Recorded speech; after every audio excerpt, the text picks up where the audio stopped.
E eu tinha dito,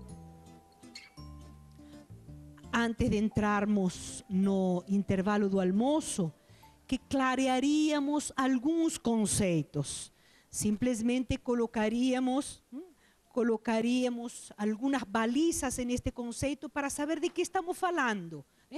Porque estamos falando permanentemente de termos e nem sempre podemos conceitualizá-los ou preencherlos de um conteúdo o suficientemente apropriado, mas também o suficientemente amplo, como para poder retratar a dinâmica de nosso viver, como para poder realmente ser identificados no cotidiano de nossa vida. Então, vamos primeiro pelo termo, não é certo, agressividade. É um termo que vem do latim ad-gred. Ad-gred significa simplesmente ir em frente, dirigir-se para frente. É um termo com o qual se dá continente a toda a atividade de um ser vivo que tenha, logicamente, não é certo, o impulso duplo de se apropriar de alimento, de ir em busca da fonte de alimento e, logicamente, de fugir quando ele se pode tornar fonte de alimento de outros. Esse mecanismo duplo está simplesmente presente em qualquer ser vivo. Todo ser vivo, para dar conta de sua perenidade, não é certo? Para dar conta de sua sobrevivência, precisa da atividade e da vitalidade que lhe proporciona a agressividade. Não toda apropriação de alimento acontece de maneira violenta. Entretanto, há algumas apropriações de alimento que de fato acontecem de maneira violenta. A agressividade, então, é o dispositivo que os organismos vivos têm biologicamente para se sustentar e para persistir na vida. Violência vem de outro termo latino, vem do termo violare. E violare significa justamente violar, quebrar compromissos ou quebrar direitos. Por favor, a violência não é um direito. A violência é violação de direitos. Quebrar pactos que existem tacitamente estabelecidos na sociedade ou ainda que existem legalmente estabelecidos na sociedade, comprometendo o princípio da reciprocidade, da qual nos falava o professor Román hoje de manhã. A reciprocidade que permite, por sua vez, a sustentabilidade. Quando quebro essa reciprocidade, simplesmente estou violando direitos. O outro não sabe a que ater-se. O outro que fica desmembrado na sua relação, fica quebrado, pendurado na sua relação. Isso é violência e, consequentemente, toda violência está acarretando uma intencionalidade de magoar, menosprezar, inferiorizar, humilhar, oprimir, provocar dor, infligir sofrimento. Essa dor ou sofrimento pode ser de ordem física, que é essa violência direta, que já vamos ver daqui a pouco, pode ser de ordem psicológica, pode ser de ordem psicológica, pode ser, não é certo, de ordem até espiritual. Mas sempre tem por motivo provocar alguma expressão de sofrimento, de penalidade. Assertividade. Assertivo, de assertivo, significa ter a capacidade de fazer afirmações, ter a capacidade de externar aquilo no qual se acredita, aquilo que constitui o universo de convicções da pessoa, aquilo, não é certo, que se entende como verdadeiro, válido, ou ainda o que se entende como inválido, falso e prejudicial. Mas poder ter a capacidade de afirmação. Via de regra, nós confundimos uma pessoa agressiva ou ainda uma pessoa violenta com uma pessoa assertiva. Pôr limites em uma situação, de maneira alguma, não é certo, podemos confundir com opressão, a não ser que seja um limite injustamente atribuído. Via de regra, colocar o limite é próprio de uma assertividade, que por sua vez temos que distingui-la, não é certo, da não violência, que é o compromisso interno que se tem em que meu modo de ser e estar no mundo provoquem o mínimo sofrimento, inquietação, aflição, amedrontamento possível. O compromisso com a não violência é muito mais de teor filosófico, é muito mais de teor espiritual. Nós vamos ver muitas tradições espirituais que têm como princípio rector da vida a não violência, mas é justamente essa motivação interna que se tem de poder estar no mundo numa presença minimamente cordial, amigável, confiante, que possa criar espaços de receptividade para o outro. E não se pode confundir não violência com passividade, que é a incapacidade de fazer afirmações, a incapacidade de externar posições, a incapacidade de correr riscos que todo posicionamento provoca. Logicamente, em um posicionamento vamos a ter aqueles que vão na anuência e vão ao encontro de aquilo que estamos sustentando, e vamos a ter outros que simplesmente se vão a sentir contrariados, se vão a sentir ofendidos até com nossas posições. É absolutamente natural isso. E não podemos confundir essa natural divergência de apreciações sobre um fato com necessariamente um confronto que leve à violência. Essa é outra questão que não é o caso agora, não é certo, de tratar, não temos tempo, infelizmente, para tratar, mas do mesmo modo que nós temos que desnaturalizar a violência, nós temos que naturalizar o conflito, porque o conflito é a legitimação de abordagens diferentes para uma situação dada. E dentro de um contexto democrático de relações, dentro de um sistema em que as relações se aprovam mutuamente em um patamar democrático, a diversidade de enfoques, de opiniões, de valores, de apreciações é absolutamente necessário. Nós temos que abrir esse espaço. A gente toma o conflito como algo demeritório, não? Aliás, a gente procura esconder conflitos. A gente acredita que o conflito macula uma família, macula uma instituição, macula uma escola. Eu dou aula em muitas escolas de regiões distantes aqui de São Paulo, e às vezes o primeiro encontro que se tem nessas escolas é com o coordenador pedagógico, com o diretor, a diretora.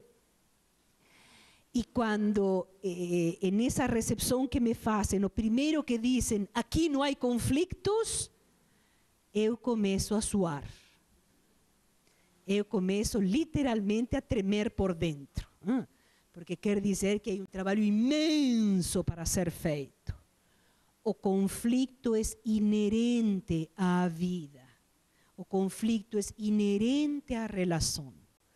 o que temos que aprender, o que temos de algum modo que nos habilitar, é a conduzir os conflitos e resolverlos, encaminhá-los, não pelo uso da força ou do poder, não pela vertiente autoritária que estávamos vendo faz pouco tempo, não é certo, nos patriarcados, mas simplesmente através do diálogo, na possibilidade de um território comum onde as partes se encontrem, ou ainda a possibilidade de que as partes, cada uma transite por seu caminho, sem necessidade de se menosprezar, sem necessidade de se criticar mutuamente, sem necessidade de se desqualificar mutuamente.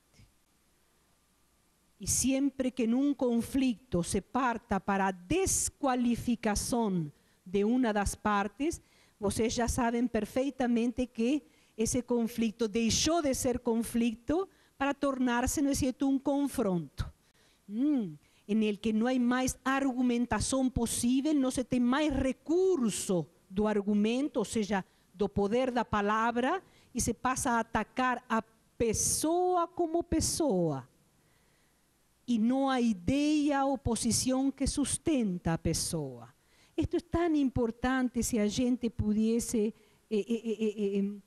trabalhá-lo e dimensioná-lo no nosso dia a dia, nas nossas relações interpessoais, quando muitas vezes a gente ouve essa desqualificação, essa condição demeritória de uma das partes para a outra, seja em estado loquaz de falar, seja em estado irônico de falar, porque cuidado que a ironia também pode envolver uma profunda violência, uma profunda violência. E aproveito a oportunidade, porque eu nunca perco a oportunidade, al menos quando ela se manifiesta através de um microfone ou através de um auditório, de necessário revisitar os entretenimentos construídos a partir das pegadinhas. Através das pegadinhas, através, não é certo, da desqualificação literal de uma outra pessoa em um acto que beira o ridículo e esse ridículo tornar-se fonte de entretenimento da gente. Por favor, isso tem uma raiz extremamente perversa.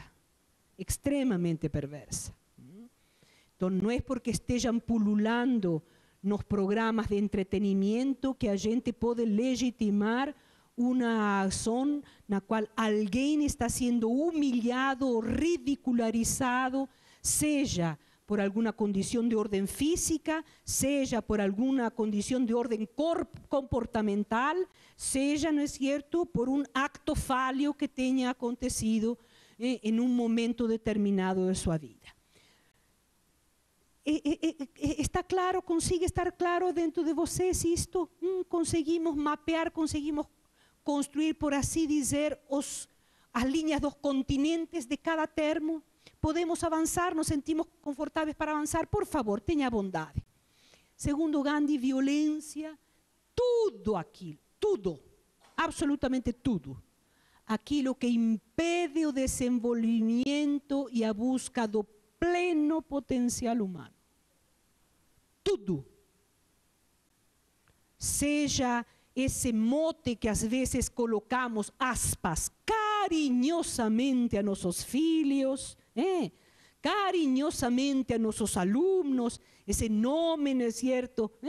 Gordinha, fofinho. E que termina fixando uma autoimagem, que termina consolidando uma autoimagem, que depois configura problemas de ordem emocional, problemas, não é certo, de ordem psicológico e, desde já, não é certo, comportamental. O que hoje estamos chamando de bullying, infelizmente está utilizando o nome estrangeiro, não é outra coisa de algo que compromete a busca do desenvolvimento pleno. A fixação, aquilo que também o professor Roman colocou com tanta clareza, quando a gente radicaliza e rotula.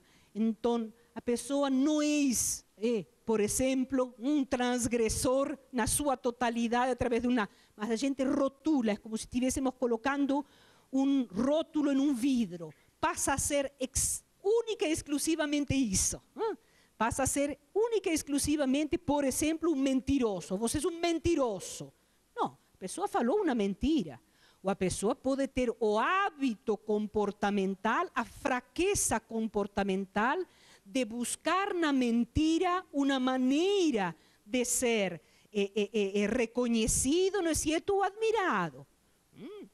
Pode existir isso. Isso não me permite a mim simplesmente apagar qualquer outro traço estrutural, caracterológico dessa pessoa e deixá-lo sozinho, generalizado na abstração mentiroso.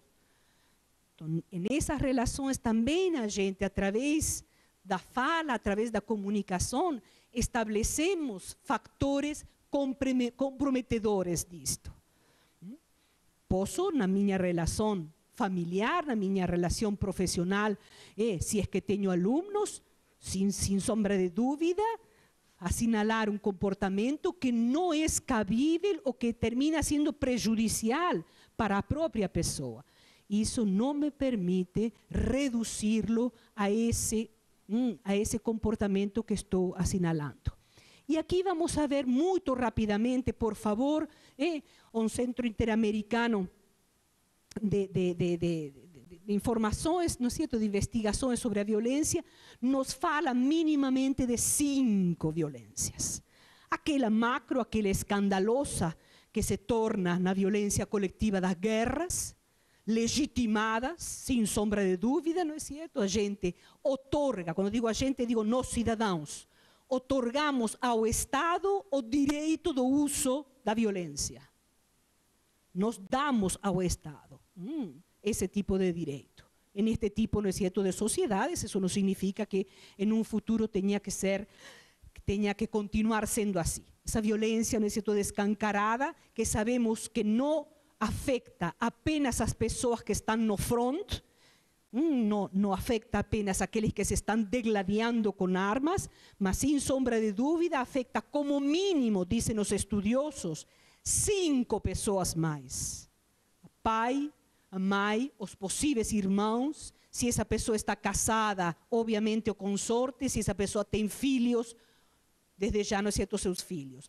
Então, não se estão degladiando somente os combatientes que numericamente catalogamos nas tropas. Também se estão degladiando aqueles outros que esses combatientes deixaram em casa e que obviamente vivem a agonia da espera por notícias todos os dias. Muito importante, por favor, sempre lembrar da abominação moral que constitui a guerra.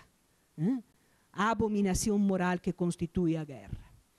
Violência institucional ou estatal, a armamentista e aquela que de algum modo também faz uso de todo o seu arsenal de opressão ou de contenção quando existem manifestações não legitimadas ou instituídas pelas normas estabelecidas no momento.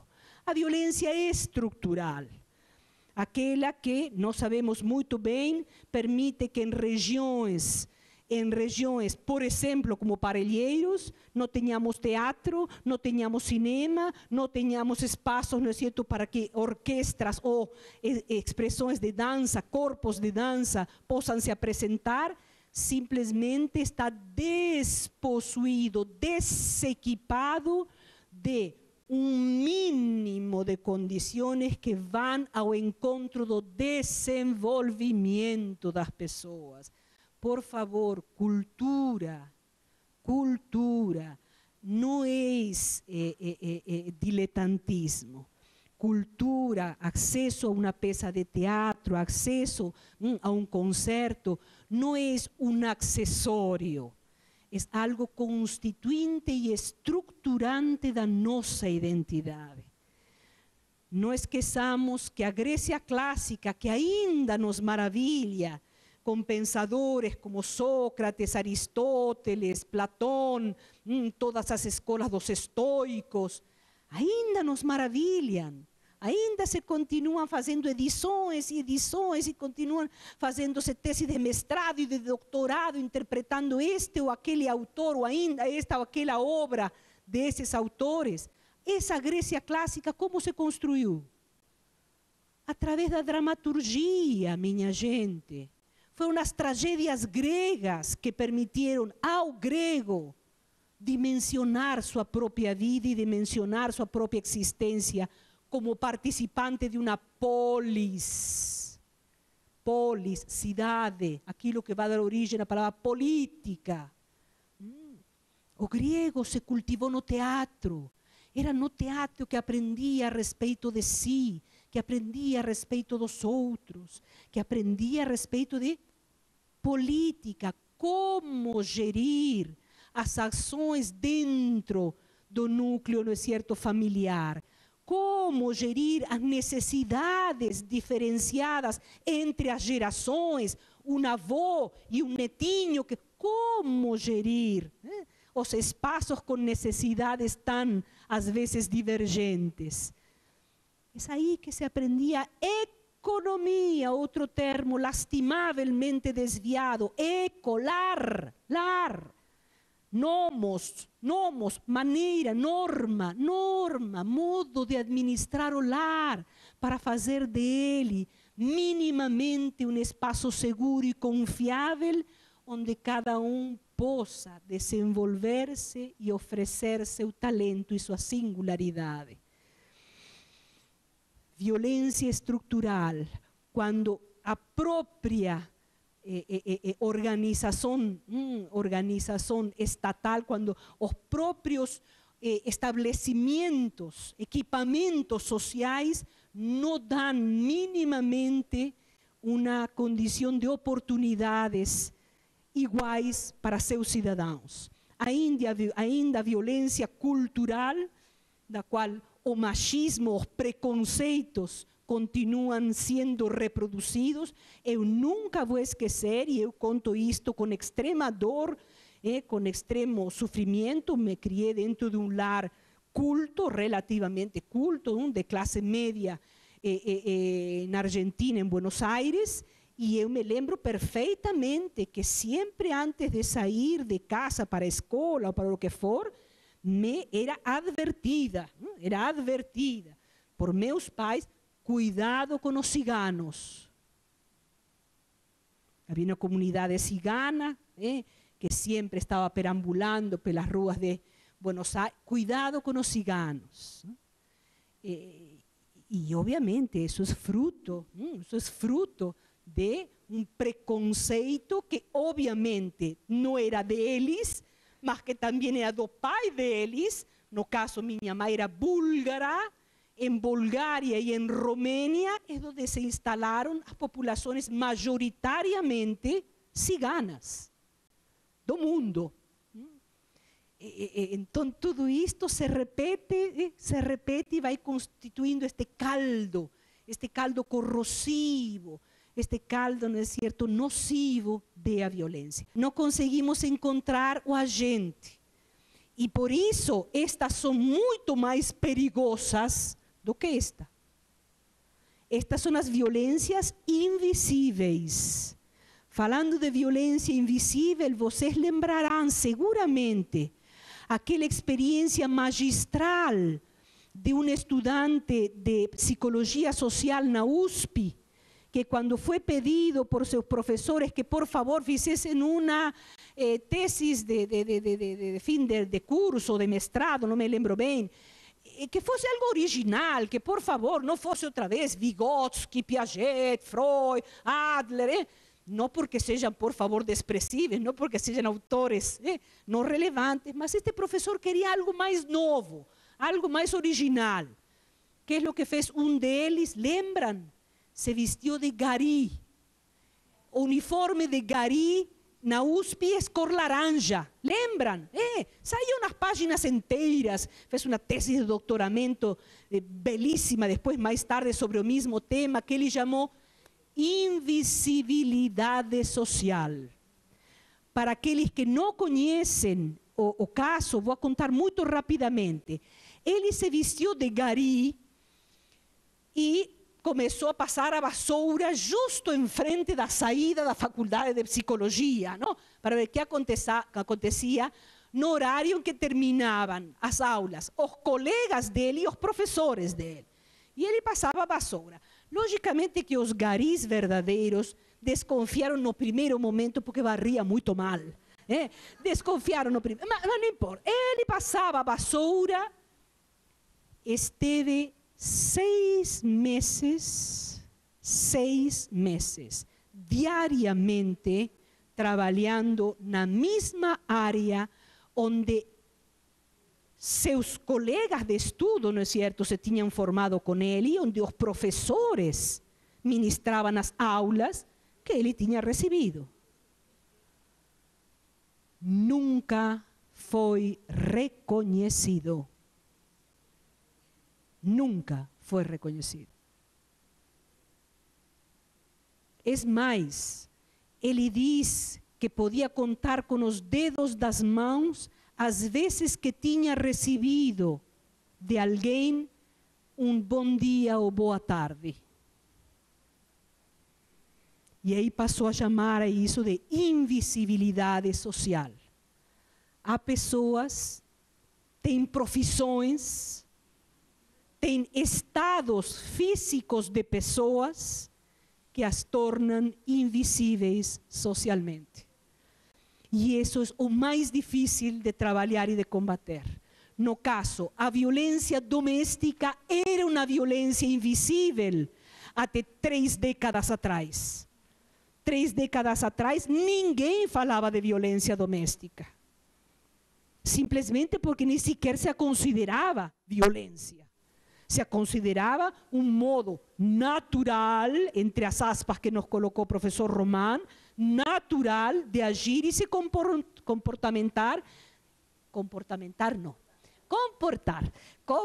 no cierto, entre as pessoas.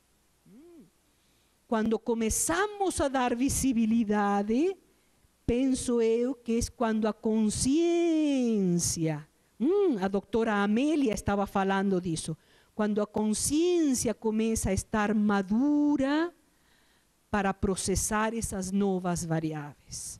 Então, ainda que seja extremamente doloroso tudo isto, ainda que seja penoso trabalhar, não é certo, nestes conceitos, também tem sua parte luminosa. Estamos enxergando, gente.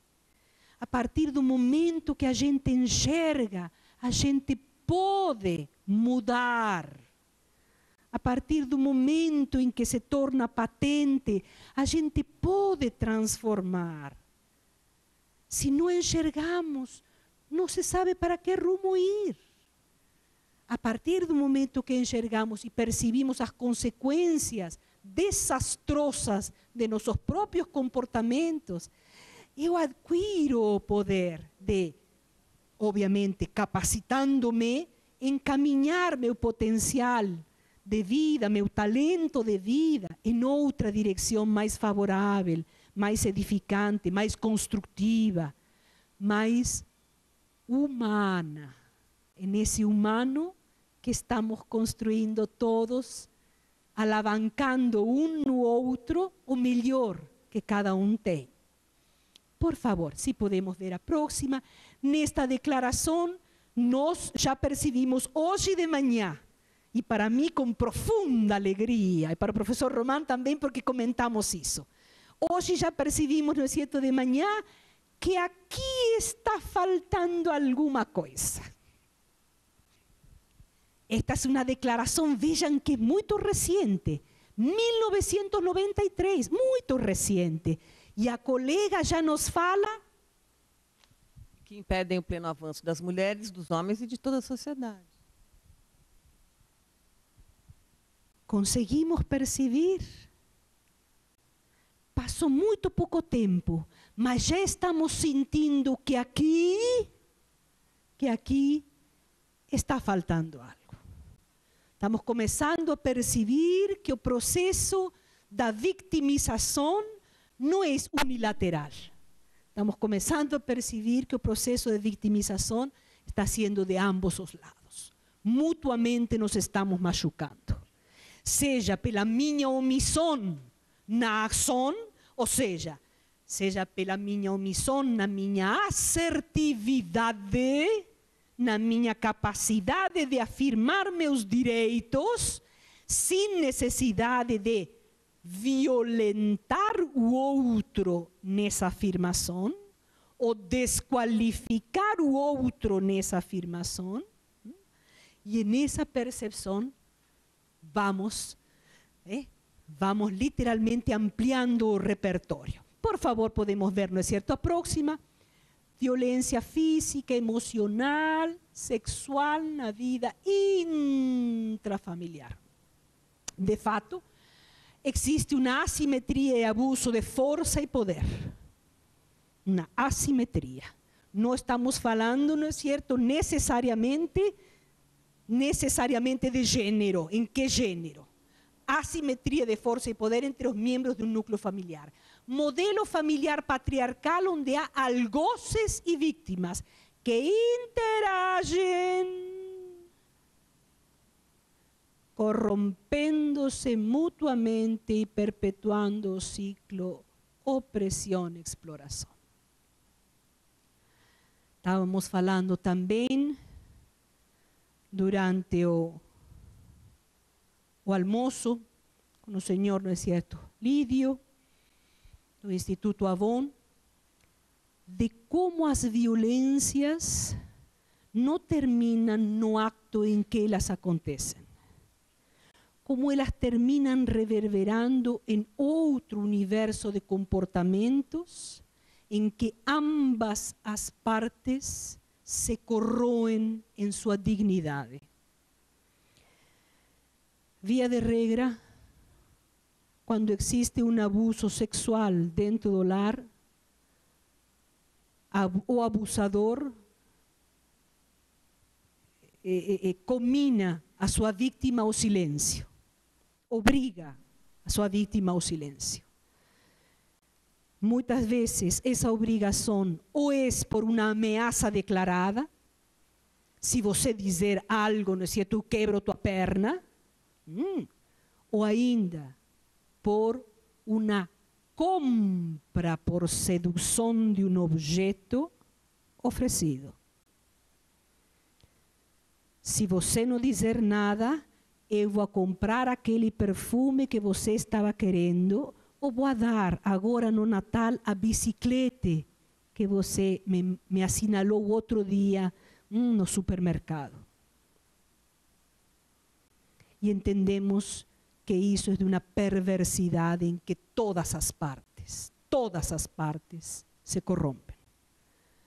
Ainda mais se uma das partes eis uma criança, eis, não é certo, uma pessoa jovem. Já se vai aprendendo de algum modo, já se vai assimilando quais são as regras do jogo para adquirir-se ou para conquistar-se, seja um objeto, seja uma posição, seja, não é certo, uma companhia. Isto é extremamente importante e disto não se fala. Ainda não se fala.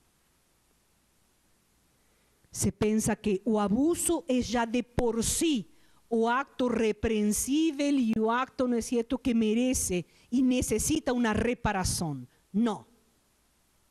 Não é só o acto. É todo o que termina mediando o acto. Todas as consequências lastimáveis que não se enxergam, que não se veem, que não deixam cicatriz, que não deixam sinal aparente, mas que terminam envolvendo, sem dúvida, as duas partes. Sobretudo porque são duas partes que se atraem pelo sigilo do silêncio, mas que se repelem, porque sabem que estão envolvidas nesse silêncio de maneira conspicuosa. E isto é muito importante. Por favor. grande, grande teórica, a Heidi Randel, grande, não é certo, especialista nas questões de gênero e uma cientista social. Tem um trabalho muito interessante publicado pela Prefeitura de Santo André a respeito das questões da violência doméstica e da necessidade de prevenção à violência contra a mulher. Santo André foi uma das localidades que teve por primeira vez não apenas as delegacias de mulher, mas também espaços de amparo à mulher vitimizada.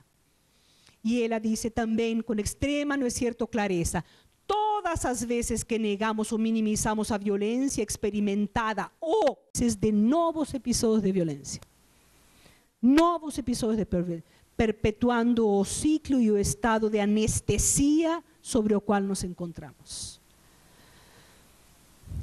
E en isto, obviamente, não é certo, estão as mães e os pais que presenciam violências em casa, sobretudo contra crianças, e não conseguem ter a assertividade necessária para dizer: eu não quero ser conivente com meu silêncio e minha passividade de um acto que eu não estou perpetuando, mas pelo fato de estar observando, o perpetuo. Conseguimos compreender, não é necessário ser agente da violência, não é necessário ser agente da violência, podemos ser simplesmente observadores da violência e nessa observação, através do silêncio, permitir que ela se propague, permitir que ela se alastre.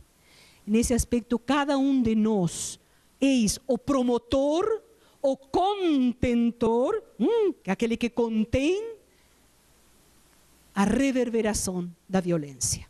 Este é um trabalho feito lá na Prefeitura de Santo André, no qual estão comparativamente, eu sei que estou estourando, não é certo, meu tempo, mas estão trabalhando comparativamente as repercussões que provoca aquele modelo que o professor Maturana falava patriarcal, que a professora Riane Eisler chamava, não é certo, de dominação, com um outro modelo, por favor, que aqui, não é certo, se reporta como igualdade e que Maturana chamava de cultura matrística, e a Riane Eisler dava, não é certo, o nome de cultura de parceria, o modelo de parceria.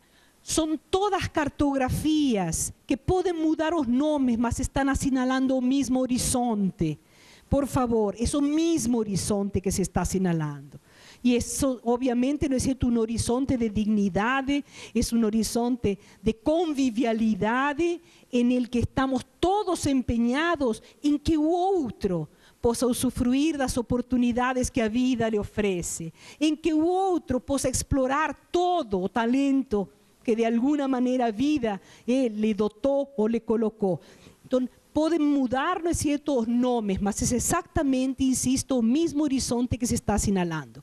Por quê? Por favor, não é certo? Porque, e este é um documento que eu faço questão que vocês tenham na íntegra, são 3 páginas, não mais do que 3 páginas. Se chama, não é certo, Manifiesto de Sevilha. O Manifiesto de Sevilha congregou na década de 80 a estudiosos do comportamento animal, etólogos, psicólogos, psiquiatras, neuropsicólogos, antropólogos, todos aqueles que trabalham de alguma maneira sobre a saúde coletiva emocional das populações.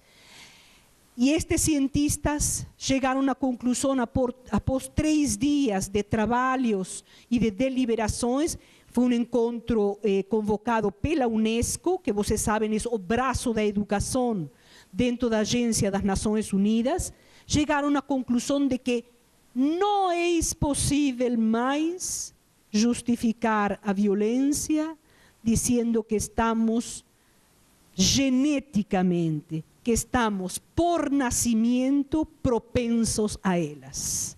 Não há mais como sustentar esse tipo de afirmação porque é uma falácia científica. Não é possível dizer que herdamos o tipo de comportamento violento dos animais, porque os animais manifestam comportamento violento muito raramente. O tigre, quando não tem fome, está bebendo ao lado de um cordeiro e ao lado de uma zebra da água de uma mesma lagoa, sem nenhum tipo de impedimento.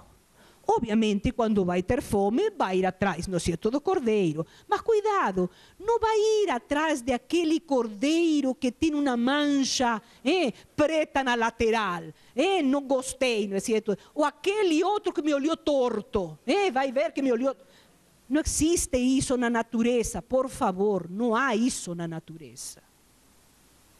Não podemos encobertar nosso comportamento violento catapultando a responsabilidade dele a um terceiro que sequer se pode defender, porque não há nenhuma confederação de animais que possa chegar a nós e dizer: senhores, por favor, revisitem suas teorias, porque elas não são verdadeiras.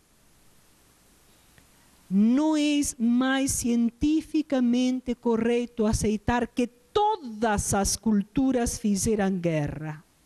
Houveram culturas que não fizeram guerra. Muito menos fizeram a apologia da guerra ou ainda a emulação do comportamento guerreiro.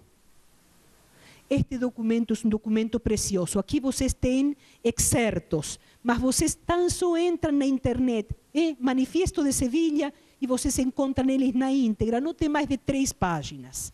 Acredito que é muito precioso, muito importante se debruçar, não é certo, sobre eles. Sobretudo porque grandíssima parte também de aqueles que foram os signatários, hoje são referências mundiais em suas áreas específicas. Por favor, não é certo, continua sendo o mesmo, desculpa, na próxima. Por quê? Porque hoje de manhã o professor Romanos falava que a vida é relação. E uma relação que extrapola até a nossa imaginação. Podemos ver a próxima, por favor.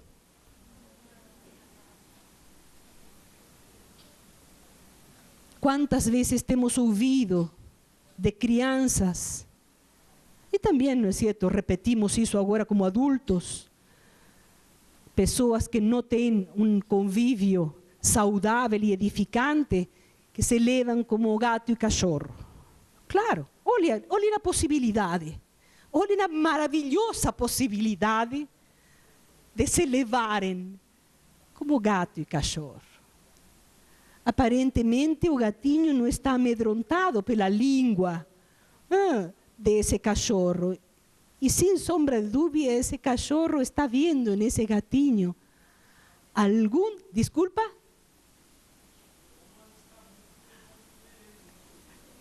Aparentemente aqui não é uma ameaça explícita. Aparentemente. Por favor, podemos ver a próxima. Como aparentemente não existe nenhuma ameaça explícita entre esta tigresa e esses porquinhos. Esta tigresa pertence a uma reserva florestal e desde já, não é certo, de vida silvestre, animal, na Tailândia. E esta tigresa, que vocês veem que é jovem, pelas patonas grandonas,